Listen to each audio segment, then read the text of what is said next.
One evening, about a year and a half ago, my friend and I were chilling at his house. For the sake of this story, we'll call him Sam. We were both in the same college class together, but our school was completely online at the time. That night, me and Sam were at his house, sitting in his room and reading a book. It wasn't anything for school, but just a book that we had chosen to read for fun. We both liked reading and would read this book and take turns reading pages at a time. That night, we read for about an hour or so. Then we decided to be done for the moment and read more the next week. I got my things and got ready to go home.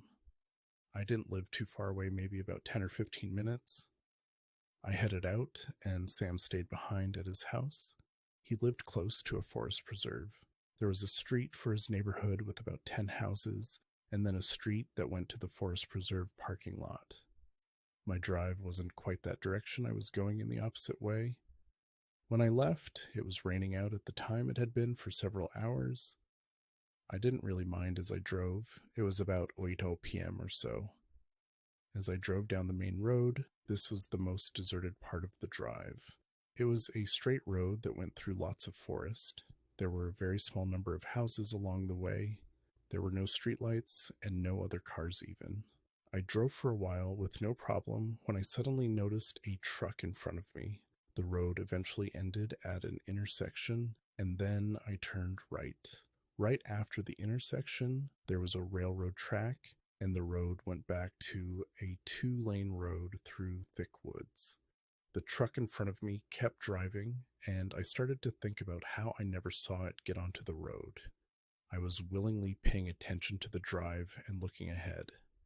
I'm quite sure that when I looked down this road, there was no other drivers, and then there was this truck in front of me several minutes later. Of course, I suppose it could have pulled up from a side street, and I just didn't notice it right away. The more that I thought about it, though, it just seemed weird. The truck appeared on the road very soon before the intersection. By the time I noticed it, we went through the intersection just a few seconds later. That meant that they had just gotten on, and it was weird that I'd never noticed that. I then started to wonder if it had come from the right-hand side or was already sitting at that intersection. I was thinking very hard about this. As we drove on, the truck eventually turned left off the road. It went down a very small, narrow street that I could barely even see.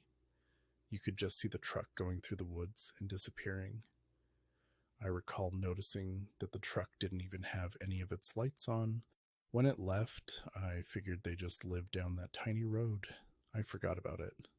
Not long later, I arrived back at my house and parked in my driveway. I had a habit of sitting in my car for several minutes or more. When I arrived home, I would just look at my phone or send some text messages. I guess I just like to relax before going inside. As I was sitting there, I was shocked to see some lights come on behind me. I looked back and saw the truck from the road again. I instantly recognized it. It was about a block away from me on a cross street. I noticed it pulling up from the side of the road and headed my direction, but it did not appear to be aiming for my driveway. It looked as though the truck would keep going straight down the street. It was at this moment that I got a really bad feeling. Something felt off. It was suspicious that the truck had suddenly appeared in front of me on the drive home, and then, after disappearing into the woods, it was now on my street. I started my car back on and drove out of the driveway. I turned in the opposite direction from the truck, and in seconds was several blocks away from my house. Once I felt like I was far enough away, I pulled over to the side of the street and stopped. At that time, there wasn't any other cars on the street. I was only stopped for about 10 seconds when I noticed the truck headed down the same road that I was on. I punched the gas and drove off again. This truck was definitely following me. I reached Main Street, which had a lot more cars on it. As I went down this road for a while, the truck didn't seem to make much of an effort anymore to follow me. It was getting stuck behind other cars and stoplights. Eventually, I was up really far out and kind of losing the truck. It was then that I realized that it was kind of stupid of me to just keep driving and leading the truck away without finding help. The truck had been kind of far behind me. I was able to make a quick decision and turn off into the parking lot of a gas station. I drove around the building and then parked after a sign blocked my view. Then I got out and went inside. Once inside, I looked to see if the truck had followed. When I looked, I saw the guy parked at the side of the road with his lights off. He was pointed down the street in the same direction I had been traveling in. I was now inside the gas station. To be honest, it looked kind of sketchy inside. There was one employee and two other guys were there too. They were off to the side near to the front door. After the truck had disappeared, I looked around for a few minutes inside of the store. I could see the other guys in the store glancing at me occasionally. I decided to go back to my car and drive home. I felt like I had lost the truck, and I was hoping they wouldn't follow me again. I went out the front doors of the gas station. Strangely, the two sketchy guys followed behind me and left the store as well. They got into a small car next to the store, and their vehicle was just about the whole way to the road when they suddenly stopped. The driver's side door of the truck in front of us swung open, and I saw a man get out and run over to the car. The men let him in the back seat and then drove away. The truck, meanwhile, was left still running with the door wide open. The whole thing was just bizarre, and I have no explanation for any of it. I waited a moment for them to drive away before getting back in my own car. I drove back home without seeing the truck again. When I got home, I went inside right away. The rain had picked up even more by then. I was really relieved to be home, though, and was able to go to sleep that night without any issues.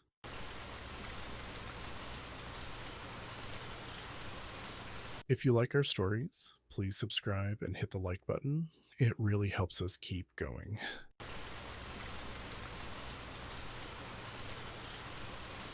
I used to have a best friend named Dan, and we were very close throughout pretty much all of high school.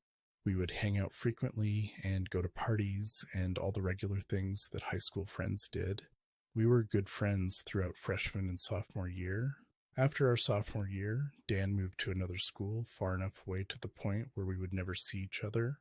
We kept in contact a lot, though, and I would see him probably once every 3 or 4 months when we did. It was really good to catch up and feel like things were like they were in high school. One cold fall weekend, Dan invited me to come over and spend the weekend at his house. He only lived about an hour and a half away, and I didn't have any friends at the time that were honest level, so I decided I would much rather hang out with Dan over some of my friends that I wasn't as close with, so I went to his house. I got there Friday after I got done with work late that night. We just kind of hung out and spent a lot of time catching up. We talked a lot. We played video games, and we probably stayed up until about 3 a.m. Finally, we went to bed. Dan's bedroom was in the basement. He had a fold-out couch in the room so that I would have my own bed the next morning. Dan had to work.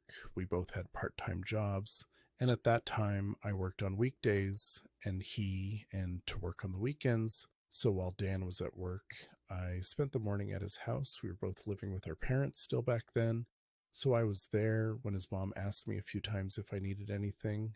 I told her no. Then, though, I left to go take a walk. There were a couple of parks nearby that I was going to check out when I left. It was dry and cold, but once I got to the park, it began to rain. It was a fairly steady rainfall, and I didn't have an umbrella. After probably less than an hour, I walked back to Dan's house in the rain.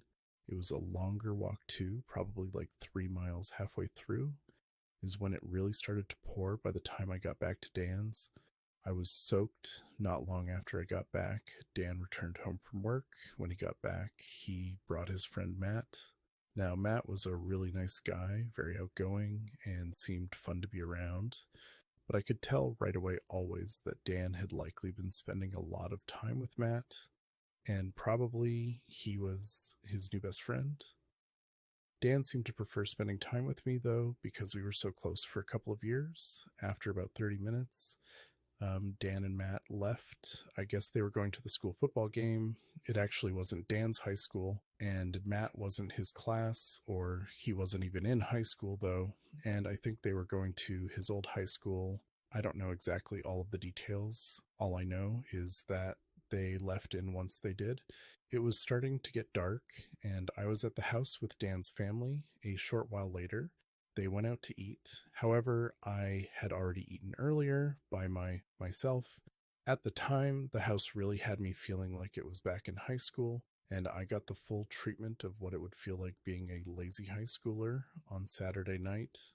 I really had nothing to do at all after everybody left, so I mostly just watched TV and went on my phone, hoping that Dan would be back soon. His house was much further back from the street. He had a long driveway, and a couple of his neighbors' houses were closer to his house. There was woods on the other side of the street, and more behind his house. It was a quieter neighborhood, and the house was kind of big. Being alone in a big house like that kind of gave me the creeps from time to time. I never saw the house empty all that often, so when I would hear certain creak or noise, I could be a little jumpy on top of this. It was still storming. Raining even harder than before. I was in the living room watching TV, and I heard a loud noise in the direction of the kitchen. At first, it was pretty minor, but a few seconds after the first sound, I heard another noise, and this one was louder.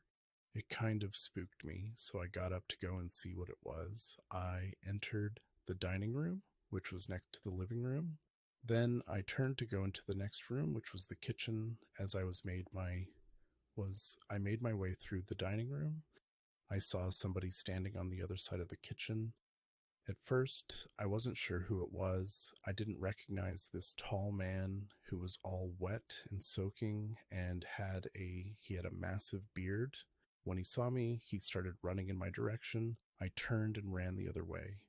I headed to the basement door and ran down the steps. I made it just in time and shut the door. As I got to the bottom, then I ran over to Dan's room and locked the door before locking it. Though I saw the basement door at the top open and the man was there, he started running down these stairs. So once the man was there, he started running down these stairs. I ran to a room like I told back in the room, and I called the police first. I then sent a text to Dan. Finally, I got a bat that was beside his bed that was used for self-defense.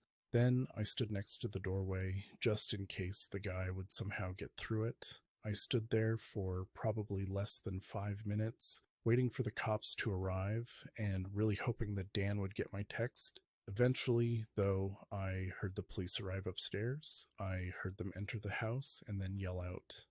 They had to yell out a few times for the intruder, who then eventually left the basement, stopped to tell me the police were here, then went back upstairs. The cops were able to take him away.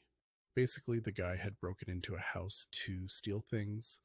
He had seen the house as being a good target and thought nobody was home. Luckily, he didn't really have any weapons on him, and his goal was just to steal things. It was still a bad and scary situation, though, when Dan got the text message from me and got home way later. Way later after that, he was really surprised. He apologized for going to the football game and offered me $100. I told him no, though, and we remained friends. We did eventually grow apart over time, but I wasn't the most responsible person back then.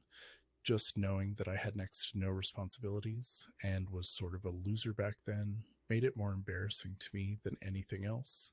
Each time I think about the situation, I can feel how I have matured since then.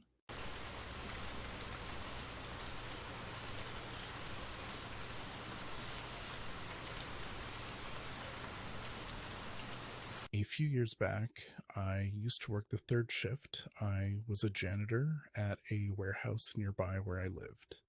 There weren't a lot of people there at night. In fact, it was a lot of times just me in the building. The warehouse was in a very small town that was a quiet part of a very large city. It was only about 15 to 20 minutes away from the central part of the downtown area, but also had large open fields, forest land, and a river. It was my first time really working a third shift, so I had a little bit of adjustment. There were several other floors, workers who would get in really early, around 3 or 4 a.m., but other than that, it was just the night guards, and then me. Every night I had the same routine.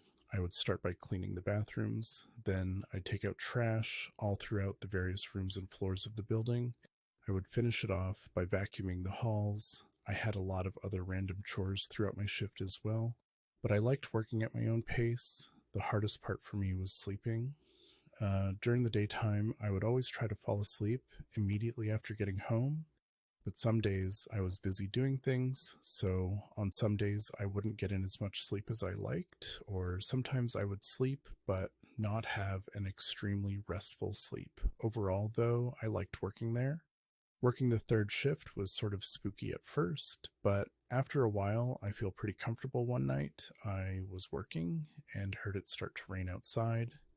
I had come into work that night when it was still dry outside, but now I heard rain coming down hard after I had been there for about an hour, a little while. After hearing the rain and thunder start up, I noticed that it sort of sounded like the front door of the building being opened. It made the same sort of sound, but I thought it was most likely just the wind or something else. I was up on the second floor doing some bathroom cleaning. At this point, I heard the noise again, which was odd because it sounded like the door was opening and closing again. I remember going downstairs and checking it out. I walked all the way to the front purl and then attempted to open the door. Sure enough, the door wasn't locked all the way. I realized that was what had made the noise. It must have been the wind catching it and pulling it open a little, and then the door closing back. I locked it all the way and then returned upstairs. Things were very cold and quiet. After that, I could still hear the sound of the rain and occasional crack of thunder. Some time passed by, and I slowly made progress on my work. About 2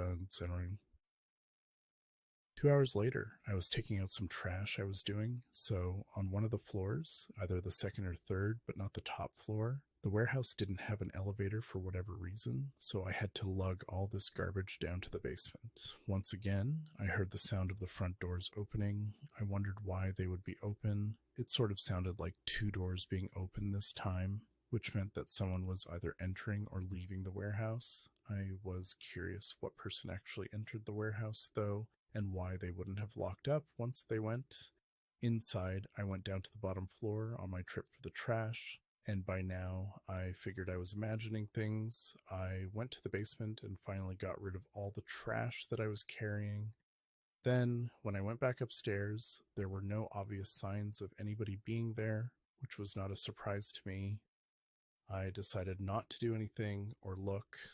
Further, it was most likely just my imagination. After that, I went back to a different floor and was working on vacuuming the floors. Everybody knows that vacuuming and talking on a phone are the two worst things to combine. There are so many times when you miss something that is of importance, and it sort of happened to me. When I was vacuuming, I definitely heard something that wasn't the vacuum, but by the time I turned it off to see what the noise was, it had stopped. If I had not been running the vacuum, I would have heard it much more clearly, but I couldn't tell what it was. I figured maybe it was something random, like a pencil falling off of a desk, or something else. Not important. I would say that I definitely wasn't thinking someone was inside the warehouse, but I certainly should have been, especially because I was working on the top floor, so my ears were honed in on any possible noise that I heard. After that, some more time went by. I was vacuuming in a different room when I heard another noise that I could not tell what it was. I shut off the vacuum quickly, but once again, by the time I turned it off, whatever noise there had been was gone. I heard absolute silence. The room that I was in didn't have the lights on the warehouse, didn't need all those bright lights on for me to clean. So I wore a headlamp wherever I went. I shined it around the room, which was filled with mostly very tall shelves, and then a few other random things in the room, like a workbench and some storage bins. I didn't see anything out of the ordinary. I then left and went to a different part of the floor to do a little bit of cleaning there. It didn't take long for me to notice yet another suspicious thing. This time I heard the sound of footsteps, but they didn't sound like adult footsteps. They clearly sounded like the footsteps of a child. I was not vacuuming, so I heard it almost instantly. It was like someone went upstairs from the basement or went downstairs from the floor that I was on. Immediately, I walked out to the halls and looked around. I didn't see anyone, and the only thing that was making a noise was the sound of the rain hitting the windows. I then walked over to the edge where the stairs went downwards. Nobody was there, but looking further down, there was someone on the stairs. one of perhaps 2 flights down, since it was dark, and all that I saw was a little girl's head looking back up at me. I turned and I fled. I don't know if it was a real person up there or not. Sometimes I think that I maybe saw a ghost, or it could have been some child who broke inside the building. I've no idea why a child would be there at that hour of night when I saw her on the stairs. It didn't really seem real. I didn't see anyone else with her, and of course, I'm not positive that it was a girl, but it certainly looked like I saw a child's head with long hair. I stopped working there sort of abruptly for many reasons, but that experience that I had was the number one reason extras I had was the number one reason.